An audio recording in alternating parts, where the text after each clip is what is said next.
اور رسولullah صلی اللہ علیہ وسلم کی نظر میں اس معاہدے کی اتنی اہمیت تھی کہ آپ نے فرمایا کہ اگر کوئی مجھے سرخ اونٹ دے کر یہ کہے کہ میں اس معاہدے سے دستبردار ہو جاؤں۔ سرخ اونٹ اس زمانے میں بڑا قیمتی مال سمجھا جاتا تھا، قیمتی ترین سواری سمجھی جاتی تھی، تو آپ صلی اللہ علیہ وسلم نے فرمایا کہ اگر کوئی مجھے سرخ اونٹ دے اور یہ کہے کہ میں اس معاہدے سے دستبردار ہو جاؤں تو میں ہرگز اس معاہدے سے دستبردار نہیں ہوں گا۔ کہ دیکھیں آج کل ہمارے معاشرے میں یہ ایک سوچ ہے کہ یہ میرا اپنا ہے تو مجھے اس کا ساتھ دینا ہے، بھلے وہ صحیح بات کر رہا ہو یا غلط بات کر رہا ہو، یہ میری برادری کا ہے، میرے خاندان کا ہے، میری قوم کا ہے، میرے صوبے کا ہے، میری پارٹی کا ہے۔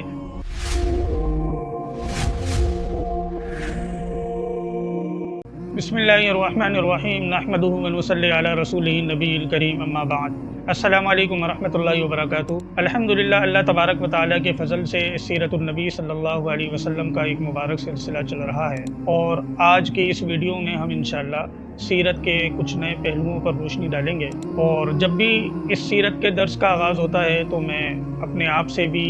اور اپنی ذات کے واسطے سے آپ سے بھی گزارش کرتا ہوں کہ درود شریف پڑھنے کا ہمیں اہتمام کرنا چاہیے۔ اللہم صلی علی محمد وعلی آل محمد کما صلیت علی ابراہیم وعلی آل ابراہیم انک حمید مجید۔ اور انشاءاللہ العزیز اس درود کی برکت سے سیرت کا سمجھنا بھی ہمارے لیے آسان ہوگا اور انشاءاللہ عمل کرنا بھی ہمارے لیے آسان ہوگا۔ آج کا جو ہمارا موضوع ہے سیرت النبی صلی اللہ علیہ وسلم کا، اس کو سیرت کی اصطلاح میں حلف الفضول کہا جاتا ہے۔ دیکھیں، حلف عربی میں کہا جاتا ہے معاہدے کو، اور فضول ایک تو ہم اردو میں فضول کہتے ہیں، اس کا مطلب ہوتا ہے بیکار کام، لیکن عربی میں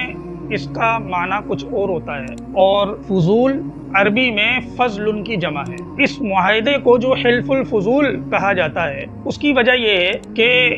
یہ معاہدہ ان لوگوں نے سب سے پہلے کیا تھا جن کے نام میں فضل آتا تھا۔ ایک نام اس میں سے فضل بن فضیل کا ہے، ایک نام اس میں فضل بن وداع کا ہے، ایک نام اس میں فضیل بن حارث کا ہے۔ تو یہ وہ لوگ تھے جن کے نام میں فضل آتا تھا، اور سب سے پہلے یہ معاہدہ انہوں نے کیا تھا، تو ان کی طرف یہ معاہدہ منسوب ہونے کی وجہ سے یہ حلف الفضول کے نام سے مشہور ہے۔ ایک بات یہ ذہن میں رکھیں کہ حلف الفضول کا معاہدہ کئی بار ہوا، لیکن چونکہ سب سے پہلے انہی لوگوں نے کیا تھا تو جب بھی ہوا تو یہ اسی نام سے یہ چلتا رہا، اور جناب نبی کریم صلی اللہ علیہ وسلم کی تشریف آوری سے پہلے بھی یہ معاہدہ ہوتا رہا، اور آپ کی تشریف آوری کے بعد بھی یہ معاہدہ ہوا، اور اس معاہدے میں آپ بھی بنفس نفیس شریک ہوئے۔ اس کا پس منظر یہ تھا کہ قبیلہ زبید کا ایک شخص مکہ مکرمہ میں آیا اپنی تجارت کا سامان لے کر، اور مکہ میں ایک شخص تھا جس کا نام عاص بن وائل بھی آتا ہے اور عاصی بھی آتا ہے۔ اس نے اپنا سامان اس عاص بن وائل کو فروخت کر دیا، بھیج دیا۔ اس نے سوچا کچھ پیسے مجھے مل جائیں گے، تو عاص بن وائل نے جو سامان لیا تھا اس کے پیسے دینے میں ٹال مٹول کرنے لگا کہ کل آ جانا، بعد میں دے دوں گا، دیکھتے ہیں، یعنی وہ دینا نہیں چاہ رہا تھا۔ تو بنو زبید کا یہ شخص مکہ مکرمہ گیا اور بیت اللہ میں جا کر اس نے دہائی دی کہ میں تاجر ہوں، اپنا سامان فروخت کرنے یہاں آیا تھا اور میرے ساتھ یہ زیادتی ہو گئی، میرا سامان لے لیا گیا، اب اس کی مجھے قیمت ادا نہیں کی جا رہی۔ تو آپ صلی اللہ علیہ وسلم کے جو چچا تھے زبیر بن عبد المطلب، وہ کھڑے ہوئے اور انہوں نے قریش کے قبائل کو جمع کیا اور اس بات پر متفق کیا کہ آج سے ہم یہ معاہدہ کرتے ہیں، عہد کرتے ہیں کہ آج کے بعد کسی کے ساتھ زیادتی نہیں ہوگی، جو ظلم کرے گا ہم ظالم کا ساتھ نہیں دیں گے، بھلے وہ ہمارے قبیلے کا ہو، جو مظلوم ہوگا، جس کے ساتھ زیادتی کی گئی ہوگی، ہم اس کے ساتھ کھڑے رہیں گے۔ تو یہ معاہدہ عبداللہ بن جدعان کے گھر میں ہوا، اور قبائل قریش کے ہر قبیلے کے سردار اس معاہدے کے اندر شامل تھے۔ خود جناب نبی کریم صلی اللہ علیہ وسلم بنفس نفیس اس معاہدے میں شریک ہوئے۔ تو اس معاہدے کو حلف الفضول کہا جاتا ہے، اور رسول اللہ صلی اللہ علیہ وسلم کی نظر میں اس معاہدے کی اتنی اہمیت تھی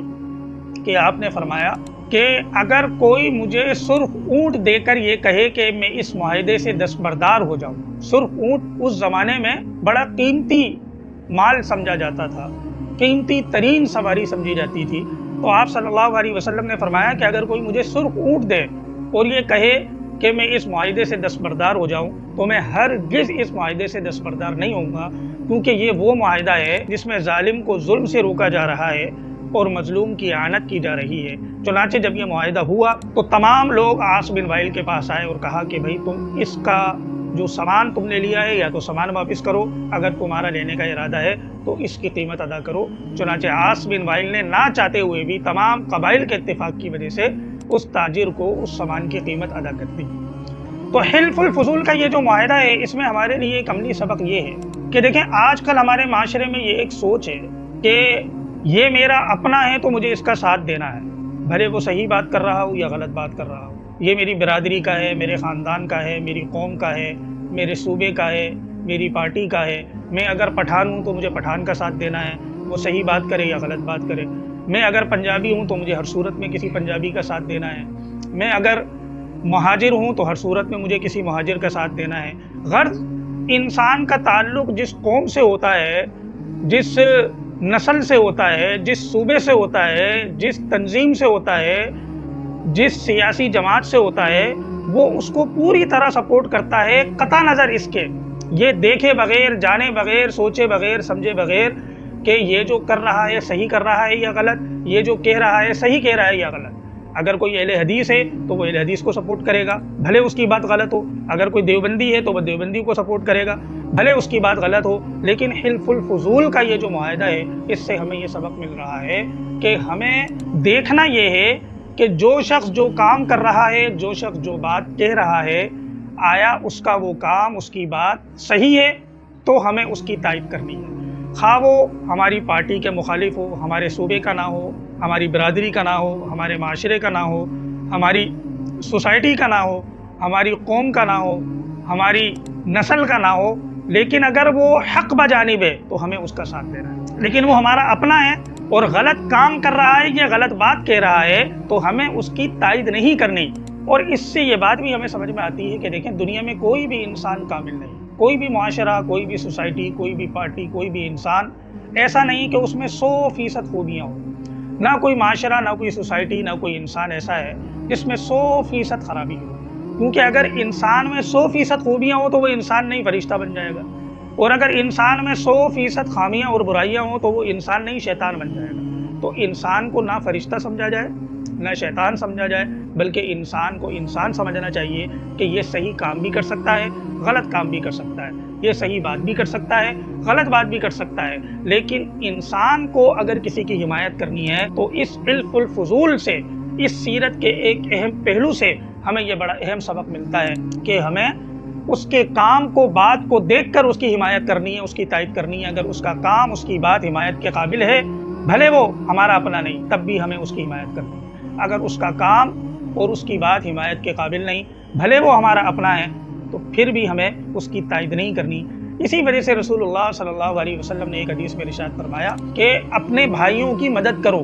ظالم کی بھی مدد کرو، مظلوم کی بھی مدد کرو۔ تو صحابہ اکرام رضوان اللہ تعالیٰ علیہم اجمعین نے پوچھا کہ اللہ کے رسول، مظلوم کی مدد کرنا تو سمجھ میں آ رہا ہے، ظالم کی مدد کیسے ہوگی؟ تو آپ صلی اللہ علیہ وسلم نے فرمایا کہ ظالم کا ہاتھ پکڑو، اس ظالم کو اس کے ظلم سے روکو، یعنی اس کی تائید نہ کرو، اس کی حمایت نہ کرو، اس کے ساتھ اتفاق نہ کرو، بلکہ اس ظالم کی مدد کرو، ظلم سے اس کا ہاتھ پکڑ لو، روک لو، تاکہ وہ اپنے ظلم کے سبب جہنم میں جانے سے بچ جائے۔ تو ظالم کو ظلم سے روکنا بھی ایک طرح کی ظالم کی معاونت اور اعانت ہے۔ اس لیے اس حدیث کی بنیاد پر بھی ہمیں یہ سبق ملتا ہے کہ ہمیں حق اور ناحق کو دیکھ کر، صحیح اور غلط کو دیکھ کر، حق اور باطل کو دیکھ کر فیصلہ کرنا چاہیے، تائید کرنی چاہیے اور حمایت کرنی چاہیے۔ تو لہٰذا میں اور آپ آج سے یہ عزم کریں کہ ہم اس سیرت کے اہم پہلو سے اس ملنے والے سبق کو انشاءاللہ اپنی عملی زندگی میں داخل کریں گے اور اس پر عمل بھی کریں گے۔ السلام علیکم ورحمۃ اللہ وبرکاتہ۔